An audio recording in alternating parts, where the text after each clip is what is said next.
খুবই আমার খারাপ অবস্থা ছিল এবং আমি তারপরও যে না আমাকে বাঁচতে হবে। আমার চুল ছিল না, আমার ভয়ঙ্কর অবস্থা ছিল। এই চেহারা আমার ছিল না। আমার ৯টা ৪ মাস কেমো ছিল, তারপর ২১টা রেডিওথেরাপি ছিল। মানসিকভাবে আপনি যদি শক্ত থাকেন, আপনার যদি সাহস থাকে, আপনি পারবেন। সাহস থাকতে হবে, আত্মবিশ্বাস থাকতে হবে এবং মানে পরিশ্রম করতে হবে। দর্শক, গল্প শুনেছেন?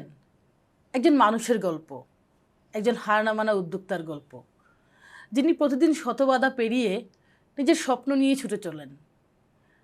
উদ্যোক্তাদের নিয়ে দি সিলেটের নিয়মিত আয়োজন স্বপ্নের মূল্যে স্বাগত জানাচ্ছি আমি শাকিলা বনু।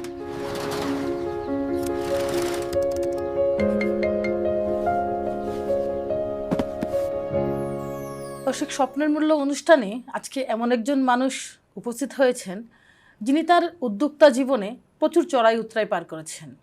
এই সব পার করে তিনি তার স্বপ্নের পথে এগিয়ে গেছেন। আমাদের সাথে উপস্থিত আছেন শাহানা চৌধুরী। আসসালামু আলাইকুম, কেমন আছেন আপু? ভালো আছি, আপনি কেমন আছেন? আলহামদুলিল্লাহ ভালো আছে। অনুষ্ঠানের শুরুতেই জানতে চাই আপনার শুরুর গল্প, আপনার উদ্যোক্তা হওয়ার জার্নি। কেন উদ্যোক্তা হলেন, কিভাবে হলেন, কি করলেন এবং কিভাবে এই পর্যায়ে আসলেন? ধন্যবাদ। আমার শুরুটা আপু, আমার যে উদ্যোক্তা জীবনের শুরুটা আসলে খুব ভালো ছিল না। আমি প্রথমত হচ্ছে আমি আমার বাবার খুব আদরের একমাত্র মেয়ে ছিলাম। তো আমার পড়ালেখা পাশাপাশি আমি গান করতাম। আমি সিলেট বেতারে গান করেছি এবং আমি নতুন করিতেও গান করেছি। বিভিন্ন অনুষ্ঠানগুলোতে আমি অনেক সার্টিফিকেট পেয়েছি এবং আমি সংস্কৃতির সাথে আমি খুব মানে জড়িত ছিলাম ওতপ্রোতভাবে। তো যেটা হয়েছে, আমার ২০০০-এ আমার বিয়ে হয়ে গেল। আমার বিয়ের পর ফ্যামিলিগতভাবে আমার বিয়েটা হওয়ার পর আমি আসলে আরেকটা পরিবারে চলে গেলাম। যেটা হয় আমাদের, আমরা নারীরা তো আসলে আমাদের কোনো সঠিক কোনো ঠিকানা নাই। সেইভাবেই আমি আরেকটা ঠিকানায় চলে গেলাম, নতুন ঠিকানায়। সেখানে গিয়ে আসলে আমার সব কিছু মানে আমার আর কিছু করা হয়নি। আমি ওখানেই থেমে গিয়েছি। আমার গল্পটা এখানেই শেষ হয়ে গিয়েছিল। আমি পুরা দমে সংসার করা শুরু করেছি এবং ভালোই সংসার করেছি। শ্বশুর শাশুড়ি সবাইকে নিয়ে একটা সংসার যাকে বলে, খুব যত্ন করে আমি সংসার করেছিলাম। আমি ২০১২ সালে মানে ১২ বছর সংসার করার পর একটা সময় এসে, এর মধ্যে আমার কিন্তু কোনো কিছুই আমি করিনি, কিন্তু আমার সবসময় একটা ইচ্ছা ছিল যে আমি কিছু করব। আমি সংসারের পাশাপাশি আমি কিছু করব। আমি চাকরি করতে চেয়েছি কিন্তু সাংসারিক বাধার কারণে, পারিবারিক বাধার কারণে পারিনি। আমি ব্যবসা করতে চেয়েছি, সেটাতেও আমি আসলে পারিনি। তখন আমি ভেবেছিলাম এইসব আর আমার জন্য না, ঠিক আছে আমি সংসারটাই করি ভালো করে। তো আসলে ২০১২ সালে এসে আমার কোনো না কোনো একটা কারণে আমার আসলে আমি থমকে গেছি। আচ্ছা, তখন ১২ বছর পর আমার অনেক প্রশ্ন এসেছে যে আমাদের যেটা হয় যে আসলে আমার যোগ্যতা নিয়ে আমি কিছু করতে পারি না, ওইটা নিয়ে বা বিভিন্নভাবে সামাজিক বিভিন্ন কারণে কিংবা পারিবারিক আমার কিছু আমাদের মধ্যে হচ্ছিল না, বোঝাপড়ার সমস্যার কারণে মানে আপনি হচ্ছে পারিবারিকভাবে থমকে গিয়েছিলেন, আপনার রিলেশনটা আটকে গিয়েছিল। জি জি জি। তখন আসলে একটা সময় গিয়ে যখন নিজের আত্মসম্মান মনে হচ্ছিল যে এখানে আমার আর আত্মসম্মানটাই আর টিকবে না বা সম্ভব না, নিজের একটা আত্মসম্মান তো বিকি দেওয়া যায় না। তখনই আমি আসলে সব কিছু মিলে সিদ্ধান্ত নিয়েছিলাম যে, এবং আমি এমন কথাও শুনেছি যে আমি কিছু করতে পারবো না, আমি বাবা মার ঘাড়ে বসে সংসারে বসে অন্ন ধ্বংস করব, এই টাইপের। তখন আমার মনে হয়েছিল যে আচ্ছা ঠিক আছে, আমি আসলে ওই জায়গাতেই আমি থেমে যাই এবং আমি আমার বাবা মার কাছে চলে আসছি। আমি সিঙ্গেল মাদার, আমার ২টা কন্যা সন্তান ছিল এবং আমরা মেয়েরা এমন একটা জায়গায় আছি আপু, যে এটাও শুনতে হয় যে আমার ছেলে সন্তান, এটা আমার আসলে মূল একটা মুখ্য বিষয় ছিল যে আমার কোনো ছেলে নাই, হ্যাঁ আমার ছেলে হবে না।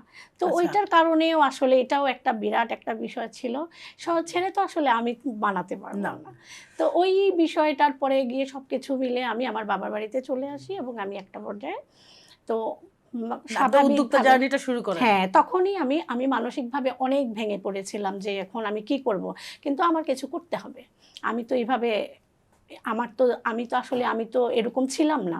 হ্যাঁ, এখন আমার তো কিছু করতে হবে। হ্যাঁ। ঠিক তখনই আমি কি করলাম যে আমার কিছু করতে হবে, ওইটা চিন্তা করে আমি একটা ব্যবসা, মানে ব্যবসায় যে আমি ব্যবসা করব।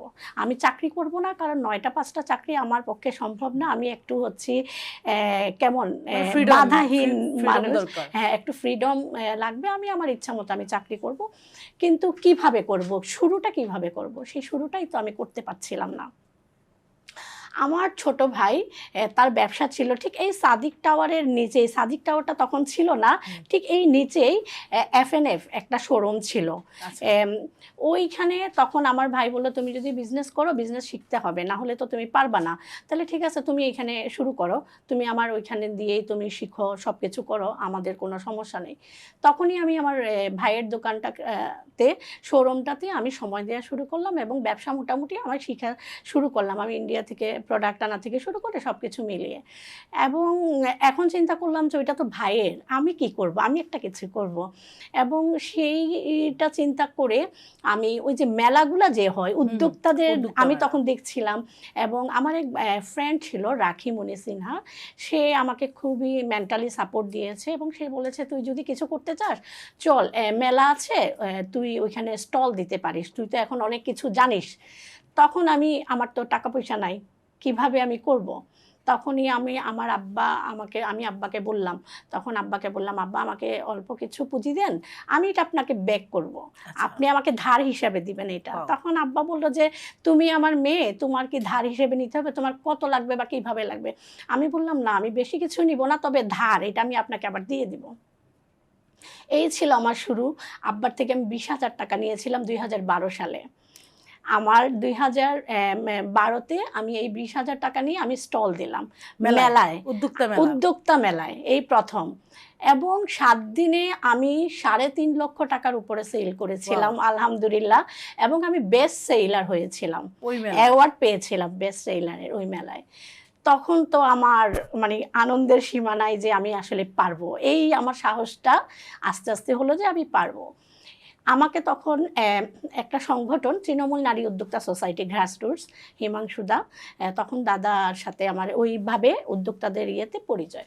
তখন দাদা বললো যে, আপনি আমার এখানে আসেন, আপনি খুব মানে লিডারশিপ আছে আপনার মধ্যে, হ্যাঁ, আপনি ইলেকশন আছে সামনে, আপনি একটা ইলেকশন করেন, ইলেকশন করে দেখি কি হয়। তখন আমি ওইখানে সদস্য হলাম। এই ইলেকশনটা ছিল, কনফারেন্সটা ছিল রাজশাহীতে। এবং আমরা ওইখানে স্টল নিয়ে যাই এবং রাজশাহীতে আমি গিয়ে ইলেকশন করলাম। এবং আমি তৃণমূল নারী উদ্যোক্তা সোসাইটি গ্রাসরুটসের সাধারণ সম্পাদক, সেক্রেটারি হিসাবে আমি কেন্দ্রীয়ভাবে আমি ইলেকশনে জিতে গেলাম। এটা ছিল আমার দ্বিতীয় সফলতা। তারপর থেকে আমি এই সংগঠন বলেন আর বিজনেস বলেন, আমার এই যাত্রাটা আমার শুরু হলো। এবং আস্তে আস্তে তখন আমি করতে করতে করতে করতে আমি কি করলাম, মেলা অর্গানাইজ করব চিন্তা করলাম যে আমাদের যারা উদ্যোক্তারা আছেন, যারা সেল করছে বাসায় বসে, তাদের কোনো মার্কেট নাই, দোকান নাই। একটা দোকান দিতে হলে মেয়েদের তো অনেক পুঁজির দরকার, তারপরে ওনাদেরকে একটা ডিপোজিট দিতে হয়, সেটা তো মেয়েদের নাই, থাকে না। তাইলে আমি যদি একটা স্টলের ব্যবস্থা আমি যদি অর্গানাইজ করি, আমার উদ্যোক্তারা যদি এখানে কাজ করে, তাহলে এখানে ওনারা ভালো ব্যবসা করতে পারবে, পাশাপাশি আমিও উদ্যোক্তাদের সাথে আরো কানেক্টেড হতে পারলাম। আচ্ছা, তাহলে হচ্ছে আপনি শুরুতেই আগে নিজে অনলাইন ভিত্তিক কি আপনি শুরু করেছিলেন? না, আমি অনলাইন না, আমি শুরুতে স্টল দিয়ে মানে ফিজিক্যালি মেলাতেই আমি শুরু করেছিলাম। এই মেলার পরবর্তীতে আপনি আপনার প্রোডাক্ট কিভাবে তখন সেল করা শুরু করলেন? আমি তখন গিয়ে আমার অনলাইনে ছিল, অফলাইন, তখন আমি এরপর তো আমার অফলাইন আমার আউটলেট ছিল আমার ভাইয়ের দোকানে, ওখানেও আমি আমার মালগুলা প্রোডাক্টগুলো রাখতাম, তারও প্রোডাক্ট থাকতো, আমারও প্রোডাক্ট থাকতো।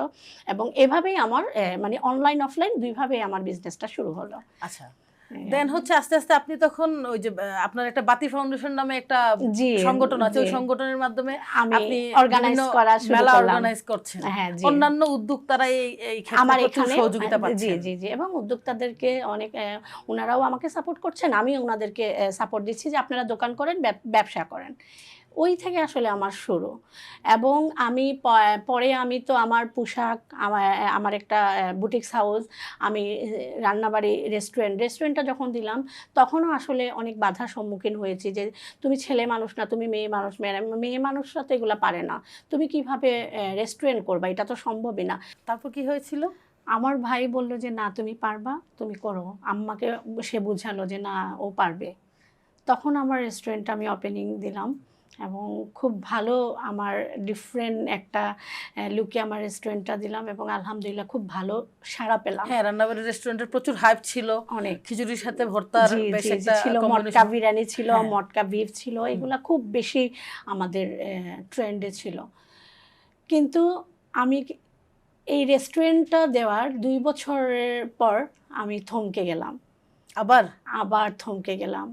সেটা হলো আমার 2023 অক্টোবরে আমার ক্যান্সার ধরা পড়লো।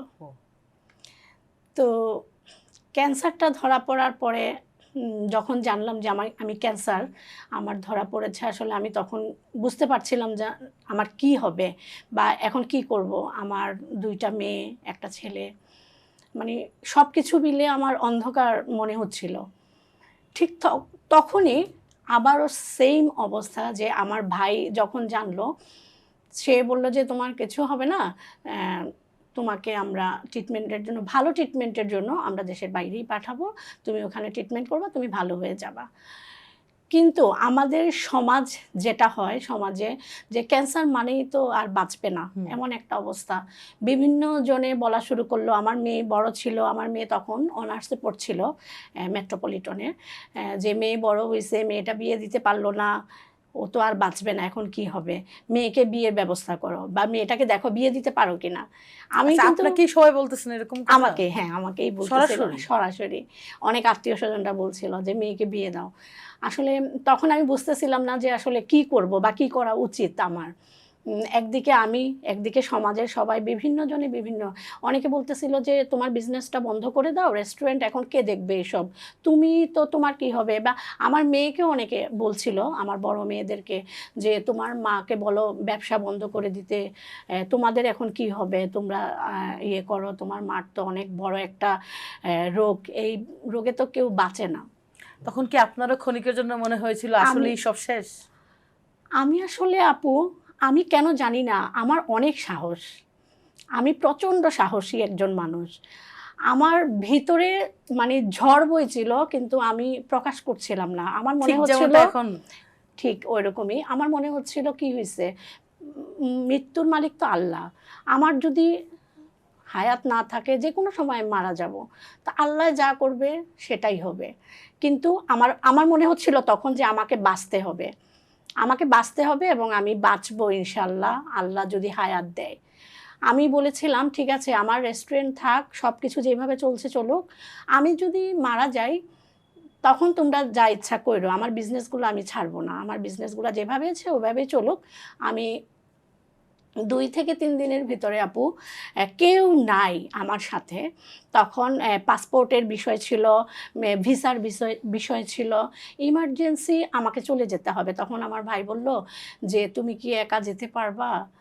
তখন আমি কোনো কিছু চিন্তা না করে আমি বললাম যে হ্যাঁ, আমি একা যেতে পারবো। আপনি কি ট্রিটমেন্ট নিতে একা গিয়েছিলেন? আমার কাজিন গিয়েছিল, হ্যাঁ, সাথে আমার একজন কাজিন ছিল, দূর সম্পর্কের একজন কাজিন, মানে অনেক দূর সম্পর্কে। তার পাসপোর্ট ছিল, তার ভিসা ছিল। তখন 2 দিনের ভিতরে, আমার 1 দিনের ভিতরে ভিসা করে আমি চেন্নাই অ্যাপোলোতে চলে গেলাম তাকে নিয়ে। কিন্তু আমার যেতে হবে, আমি জানি যে আমার যেতে হবে, আমার ট্রিটমেন্ট করতে হবে। কে যাবে না যাবে ওইটা আমি তখন চিন্তা করিনি। আমি চলে গেলাম ওখানে। আমি তারপরে একটা আশা নিয়ে গিয়েছিলাম আপা, ওই যে বাংলাদেশে বলে না যে রিপোর্ট ভালো আসে না, ঠিক আসে না, আমি খুব মনে মনে বলছিলাম যে এমনও হইতে পারে আমার ওইখানে গিয়ে আমার পজিটিভ না নেগেটিভ আসবে। আমার ওইটা খুব বেশি, মানে এখান থেকে আমি নিয়েই গিয়েছিলাম। কিন্তু ওখানে যাওয়ার পর আমার ফুল চেক আপের পর আমাকে সেম পজিটিভই আসলো। তখন আমি যখন ডাক্তার রুমে ঢুকলাম এবং ওখানে গিয়ে যে দেখলাম ক্যান্সার পেশেন্টের অবস্থা দেখে তখন আমি ভয় পাওয়া শুরু করলাম। খুব ভয়ঙ্কর অবস্থা, কেমো দেওয়ার পরে নাকের মধ্যে স্যালাইন, সব কিছু দেখে আমি একটু ভয় পেয়েছিলাম, একটু না অনেকটাই ভয় পেয়েছিলাম, কিন্তু আমি দেখাচ্ছিলাম না। আমি ডাক্তারের রুমে ঢুকলাম এবং ডাক্তার আমাকে জিজ্ঞেস করলো যে আমার সাথে কে এসেছে। আমি বলেছি আমার সাথে কে এসেছে আপনি ওইটা জিজ্ঞেস করবেন না, আমার সাথে তেমন কেউ নাই, যে গার্জিয়ান সে ততটা বুঝে না, আপনি মেন্টালি প্রিপারেশন, আমার সব কিছুই আছে, আপনি আমাকে বলেন যে আমার কি হয়েছে, স্টেজ কত, আমি কোনো কিছুতেই মানে অবাক হব না। এইটা বলার পর ডাক্তার যখন এটা বলল, তখন গিয়ে উনি খুব হলো এবং আমাকে মানে ট্রিটমেন্টটা শুরু করলো। এবং আমি একা একা আলহামদুলিল্লাহ সার্জারি করলাম, আমি কেমোথেরাপি দিলাম, দেশে আসলাম এবং আমার বাচ্চারা আমাকে প্রচণ্ডভাবে সাপোর্ট করেছিল। আমি এই দেশে আসার পর কেমোথেরাপি চলার পাশাপাশি আমি কিন্তু আমার রেস্টুরেন্টে কিন্তু আমি সময় দেওয়া শুরু এসেছি। করেছেন। আমি এসেছি, গিয়েছি, আমার ব্যবসা আলহামদুলিল্লাহ ভালোই চলছিল। আমি সব কিছু লুক আফটার করতাম। কেমোর পরে কিন্তু একটা খুব শারীরিক খুব একটা জার্নি যায়, যেমন চুল পড়ে যায়, স্কিনের সমস্যা হয়, এই জিনিসগুলোও কি আপনি আপু একটা কেমো দেওয়ার পরেই আমার চুল পড়ে গিয়েছিল এবং সেদিনই আমি ভেঙে পড়েছিলাম এবং যতটুকু কান্না করেছিলাম সেদিনই করেছিলাম। তারপর আসলে আমার লড়াইটা ছিল অনেক ভয়ঙ্কর লড়াই। কেমো দেওয়ার পরে খুবই আমার খারাপ অবস্থা ছিল এবং আমি তারপরও যে না, আমাকে বাঁচতে হবে আমার বাচ্চাদের জন্য। আমি যুদ্ধ করেছি আপু এবং আমি এমন একজন মানুষ, আমি মানে অন্যের কাছে আমি মানে যে কেউ আমাকে কিছু করবে ওইটা আমি কেন জানি, আমি আমি মানে নিজে সেলফ ডিপেন্ডেন্ট। আমি কাউকে বিরক্ত করতে পছন্দ করি না। আমি দেখা যেত বিছানা থেকে, আমাকে কলিং বেল দিয়েছিল, আমি বিছানা থেকে একা একা ওঠার চেষ্টা করতাম, আমি মাটিতে পড়ে ঘন্টার পর ঘন্টা পড়ে আছি, কেউ জানে না। অনেক হয়েছে হসপিটালে, বাসায়ও। কেমন দেওয়ার পরে আমার চুল ছিল না, আমার ভয়ঙ্কর অবস্থা ছিল। এই চেহারা আমার ছিল না। আমার 4 মাস কেমো ছিল, তারপরে 21টা রেডিওথেরাপি ছিল। কিন্তু আমি আপু অনেক স্ট্রং ছিলাম এবং ডাক্তার বলেছিল, এবং আমার একটা ইন্টারভিউ নিয়েছিল চেন্নাই অ্যাপোলোতে ওনারা, এবং আমাকে স্মাইলিং লেডি ওরা নামই দিয়েছিল, যে আমাকে দেখলে বোঝা যায় না আমি এত অসুস্থ। আমার ব্রেন বারবার বলেছিল যে তোমার যে মেন্টালি যে সাহস, তুমি তোমার ব্রেনকে কন্টিনিউ মেসেজ করেছো যে তুমি সুস্থ হয়ে যাবে। আমি এটাই বলতাম, আমার কিছু হয় নাই, আমি সুস্থ হয়ে যাব, আমি ভালো হয়ে যাব। আমি কখনো আমার ক্যান্সার, আমি কি করব, আমার পাশের রুগীরা দেখতাম আপু, মানে ওরা বলতেছে আমি খাইতে পারতেছি না, আমি উঠতে পারতেছি না, আমি তো মরে যাব। কিন্তু আমি অলওয়েজ, আমি এরপরেও হাসতাম, আমি উঠার চেষ্টা করতাম, আমি দাঁড়ানোর চেষ্টা করতাম। ডাক্তার বলতো ওনাকে দেখেন। এবং আমার একটা ইন্টারভিউ নিয়েছিল আমার আসার আগে ওইখানে, যে আমি এত সাহস, মানে আমি এত দ্রুত রিকভার করেছিলাম, আল্লাহর রহমত ছিল, সবার দোয়া ছিল এবং আমার ইচ্ছা শক্তি ছিল, ইচ্ছা শক্তি ছিল যে আমাকে বাঁচতেই হবে। তো এখন আলহামদুলিল্লাহ আমি এরপরে আমি সুস্থ হলাম। আমি কিন্তু থেমে থাকিনি, আমি বিছানায় পড়িনি। আমি সিলেট উইমেন চেম্বার অফ কমার্সের ইলেকশন ছিল, আমি ইলেকশনও করেছি, তখন অনেক দৌড়ঝাঁপ করেছি। কিন্তু আমি সব সময় এখনও আমি কাজের মধ্যেই থাকি, আমি নিজেকে ব্যস্ত রাখি।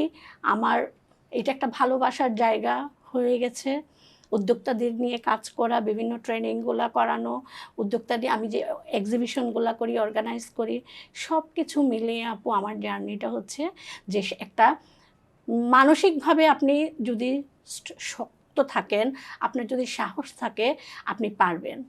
পারবো না ওই শব্দটা আসলে মানে সেটা আসলে আপনি প্রমাণ করেছেন যে মানসিকভাবে শক্ত থাকলে আসলে সব কিছুকে জয় করা যায়। এবং আরেকটা কথা বলি যে খারাপ সময় আপনি কাউকে পাবেন না, আপনার ভালো সময় সবাই থাকবে আপনার পাশে, সবাই আপনার গল্প নিবে, আপনাকে এটা করবে, শাহানাপা এটা করছে, শাহানাপা এত ভালো কাজ করছে, সবাই বলবে। কিন্তু আমি যখন 2000 মানে প্রায় 1.5 বছরের মতো আমি পুরা ট্রিটমেন্টটা আমার ক্যান্সার, আমার কিন্তু 3rd স্টেজ ক্যান্সারের আপু, 3rd স্টেজ ছিল। আমি ওই সময়টা আমি আসলে যাদের জন্য করেছি খুব কাউকে পাইনি, নিজের বাচ্চা, নিজের মা ছাড়া, ভাই ছাড়া খুব কাউকে কাছে পাইনি। তো আমি এটা বুঝেছি যে আপনি ভালো সময় আপনি সবাইকে পাবেন। শুরু করেছিলেন, থমকে গেলেন পারিবারিক কারণে, আবার শুরু করলেন, আবার শারীরিক অসুস্থতার কারণে থমকে গেলেন, আবার নতুন করেই শুরু করলেন বলা যায়। এই শুরুর জার্নিটা বলবেন একটু। নতুন করে শুরু করার পরে আমার যেটা প্রথম প্রাপ্তি ছিল যে আমার কিন্তু রেস্টুরেন্টটাও আছে, আমার বুটিক্স হাউসটা আলহামদুলিল্লাহ আছে এবং ভালোই চলছে। আমি সিলেট উইমেন চেম্বার অফ কমার্সে ইলেকশন করেছি, এটা একটা অনেক বড় চ্যালেঞ্জ। ইলেকশন শুধু করেন নাই, আপনি উইন হয়েছি, পরিচালক হিসেবে আছি। তারপরে এটা আমার একটা প্রাপ্তি। তারপরে হচ্ছে এখন আমরা আরো কয়েকটা বিজনেসকে, আমার একটা ইনস্টিটিউটের খুব স্বপ্ন। আমার ইনস্টিটিউট মানে কি উদ্যোক্তাদের জন্য? উদ্যোক্তাদের জন্য। আচ্ছা। সেলাই প্রশিক্ষণ, তারপরে বিভিন্ন প্রশিক্ষণগুলো আনার, এবং এই ইনস্টিটিউটটার জন্য আমার কাজ চলছে আলহামদুলিল্লাহ। খুব রিসেন্টলি আমরা একটা ইনস্টিটিউট করছি। এটাও বলবো যে এটাও আমার একটা প্রাপ্তি। অবশ্যই। হ্যাঁ, এবং হচ্ছে উদ্যোক্তাদের নিয়ে অর্গানাইজ তো, আর আমি এক্সিবিশন তো অর্গানাইজ রেগুলারই করছি, করে যাচ্ছেন। কন্টিনিউ করছি। তো এই যে আসলে কোনো কিছুর আপু শেষ নাই। আমার ওই যে স্বপ্নের মূল্য, স্বপ্ন এমন একটা জিনিস, আপনি স্বপ্ন দেখবেন, শুধু দেখলে হবে না, আপনি এটার জন্য দৌড়াইতে হবে, অনেক দৌড়াতে হবে, অনেক দৌড়াতে হবে। আমি খুব বেশি আমার মানে এটা করব, এটা এইভাবে হবে, এটা এইভাবে করলে কেমন হয়, এই জিনিসগুলো কন্টিনিউ আমার মধ্যে কাজ করে। এবং আলহামদুলিল্লাহ এগুলোকে সাকসেস করার জন্য যতটা পরিশ্রম করতে হয় আমি করি। আমি আমার পরিবারকে যেমন, আমার বাচ্চাদেরকে যেমন আমি সময় দিচ্ছি, আমি কিন্তু আমার কাজকেও সময় দিচ্ছি। আমি আমার দুইটাকে আলাদা করে আমি আমার সময়টাকে আমি নিচ্ছি, এবং আলহামদুলিল্লাহ আমি এখন আমার ব্যবসাগুলো সবই আছে, কোনো কিছুই বন্ধ করতে হয় নাই। আর জানি না আমি কতদিন বাঁচবো, যদি কখনো চলে যাই তখন যদি আমার ওরা ধরে রাখতে পারবে, না হলে তো আর কিছু করার নেই। সমস্যা নাই, আমরা চাইবো আপনি যদি না থাকেন, যখনই চলে যাবেন তখন আপনার সবগুলা স্বপ্ন আমাদের মধ্যে বেঁচে থাকবে। আমি একটা জিনিস যেটা জানতে চাচ্ছি যে উদ্যোক্তাদের মধ্যে নারী উদ্যোক্তাই বেশি, কিন্তু পুরুষ উদ্যোক্তাও আছেন, বাট উদ্যোক্তা কিন্তু নারী উদ্যোক্তা বেশি। এবং এই নারী উদ্যোক্তাদের আপনি যেহেতু প্রচুর বাধা বিপত্তি পেরিয়েছেন, আপনার কি মনে হয় যে নারী হওয়ার কারণেই উদ্যোক্তারা বিভিন্নভাবে বাধার সম্মুখীন হন? এটা তো অবশ্যই, নারী হওয়ার কারণে অনেক বাধার সম্মুখীন হতে হয়। যেমন একজন উদ্যোক্তা যখন একটা কিছু শুরু করবে, তার কিন্তু একটা পুঁজির দরকার। সেটা আসবে কোত্থেকে? হয় তার হাজব্যান্ড দিবে, কিংবা বাবা দিবে, কিংবা ভাই দিবে, বা ব্যাংক। এখন ব্যাংকের সহযোগিতা আপনি কতটুকু পাচ্ছেন? একজন নারী উদ্যোক্তা, যতই আমরা ব্যাংক বলে যে ব্যাংক উদ্যোক্তা লোন দিচ্ছে, এসএমই লোন দিচ্ছে, আসলে কতটুকু দিচ্ছে? আপনি যখন স্টাবলিশড হবেন, আপনি ব্যাংকে যান, আপনাকে বলবে যে আপনি আগে লেনদেন করেন, ব্যাংকিং লেনদেনটা করেন, তারপর আমরা দিব। তখন তো আমার লাগবে না। আমি যদি ব্যাংক লেনদেন করি, আমি ব্যবসা করি, তখন তো আপনার লোনের আমার দরকার নাই। আমার এত বছর জীবনে আমি এত ব্যবসা করছি, কিংবা এখনো পর্যন্ত আমি ব্যাংকে যাই নাই, কারণ আমার প্রয়োজন নাই। কিন্তু একজন নারী তখনই পিছিয়ে যায় পুঁজির জন্য, প্রথমে যে কোত্থেকে আসবে, সাপোর্টটা যদি না পায়। দ্বিতীয়ত হচ্ছে পারিবারিক যে সাপোর্ট, সেটা অবশ্যই দরকার হয়, সেটা ছাড়াও একজন নারী পারে না। এবং ঘর থেকে বের হওয়ার পরে তার সামাজিক প্রতিবন্ধকতা, এটাও কিন্তু অনেক একটা বড় বিষয়। সবাই কিন্তু অনেকে ভাবে আমি যে করব, আমরা যে অনেক উদ্যোক্তাদেরকে তো তৈরি করি যে আপু আমি যে করব, কিভাবে করব, আমি যে বের হব, মানুষ কি বলবে আমাকে, আমি যে মেলায় যাব, আমাকে কি বলবে, এই যে মহিলা এ ব্যবসা করতে চলে আসছে। কিন্তু এটা তো খারাপ কিছু না, আমরা তো ব্যবসাই করছি, একটা মহিলা ব্যবসা করছে। তো প্রতিবন্ধকতা আমাদের নারীদেরই বেশি আপু, পুরুষদের তেমন আসলে তো নাই বলতে গেলে, ওনাদের তো কোনো। এবং একজন নারী দেখেন, আপনি ঘরে বাইরে কাজ করার পর তার পরিবারটাও কিন্তু দেখতে হচ্ছে, শ্বশুর শাশুড়ি থাকলে ওনাকে দেখতে হচ্ছে, হাজব্যান্ড দেখতে হচ্ছে, বাচ্চা দেখতে হচ্ছে। সব কিছুর পরে একজন নারী কিন্তু উদ্যোক্তার জন্য সে তাকে রেডি করছে। তো সে কিন্তু অক্লান্ত পরিশ্রম করেই উদ্যোক্তা হচ্ছে, এবং তার সফল গল্পগুলো হয়তো, কিন্তু তার পেছনে যে কত কষ্ট, কত ঝড় তুফান, আমি হয়তো 20 মিনিটে অনেক কিছু অনায়াসে বলে দিয়েছি, কিন্তু আমার জীবনের জার্নিটা 20 মিনিটের না আপু। 2012 থেকে 2026 আমি এখনও ফাইট করছি, এখনও আমার অনেক কিছু বাকি রয়ে গেছে, আমার এখনও অনেকগুলো স্বপ্ন আছে। আমি যদি এগুলোকে সব কিছুকে সুন্দরভাবে করতে পারি, এরপরে যদি আমি নাও থাকি, অ্যাটলিস্ট এই যে ইনস্টিটিউট আমি কেন করতে চাই জানেন? যে আমি যদি কখনো নাও থাকি, আমার সন্তানরা হোক বা আমার যারাই হোক, একটা ইনস্টিটিউট এটা তো থেকে যাবে, আমি তো করে গেছি, এটা তো আর কোথাও যাবে না। তো এইরকম যদি কিছু প্রতিষ্ঠান তৈরি করে দিয়ে যেতে পারি, ভালো কাজ করতে পারি, তাহলে চলে গেলেও মনে হবে যে যাক, সার্থকতা আমার ওইখানেই, যে কিছু একটা করতে পেরেছি। আচ্ছা, আমরা আরেকটা প্রশ্ন, ওকে আমরা লাস্ট প্রশ্ন যেটা, আচ্ছা আপনার তো অনেক জার্নিটা অনেক চড়াই উতরাই জার্নি, সামনে যারা উদ্যোক্তা হতে চান, নিজেদের প্রতিভা প্রকাশ করতে চান, বিকাশ করতে চান, তাদের জন্য আপনার কি পরামর্শ থাকবে? তাদের জন্য আমার একটাই পরামর্শ থাকবে যে ভয় পেলে চলবে না। এখন সবাই কিন্তু আমাদের মেয়েরা অনেক মানে এগিয়ে এখন আগের চেয়ে। আমাদের সময় আর এখনের সময় 2012-2026 কিন্তু আপু অনেক মানে ফাস্ট এখন। তো ভয় পাওয়া চলবে না, সাহসের সাথে এগিয়ে যেতে হবে। আপনি যদি একটা স্টেপ দিতে পারেন, মনে করবেন আরেকটা স্টেপ আপনি দিতে পারবেন। সাহস করে আপনার প্রথম পদক্ষেপটা আপনি নিতেই হবে।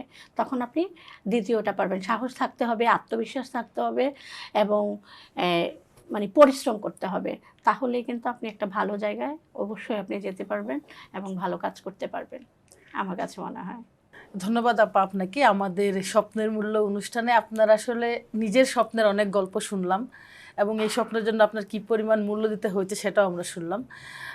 আশা করি আপনার সামনের স্বপ্নগুলো আবারও বাস্তবায়িত হবে। ধন্যবাদ। আপনাকেও অশেষ ধন্যবাদ। দর্শক, যে গল্প শুনলেন সেটা আসলে লেখা যায় না, অনুভব করা যায় না। এরকম শত শত গল্প পিছনে ফেলে সামনে এগিয়ে যেতে হয়। আমাদের উদ্যোক্তারা এভাবেই সামনে এগিয়ে যান। ব্যর্থতার সকল গল্পকে পিছনে ফেলে সামনে এগিয়ে যাওয়ার নামই জীবন। এই প্রত্যাশায় আজকের মতো এখানেই শেষ করছি।